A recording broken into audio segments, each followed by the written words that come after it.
ampak na vero svoje cerkve. Utrdi v miru in jo vodi k popolni edinosti, da se izpolni tvoja volja, ki živiš in kraljuješ vekomaj. Amen. Gospodov mir naj bo vedno z vami.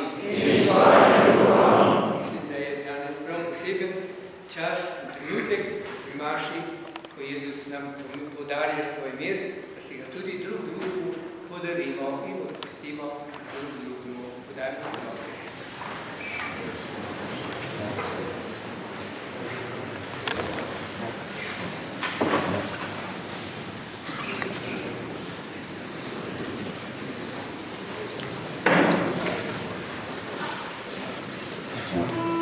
Extra.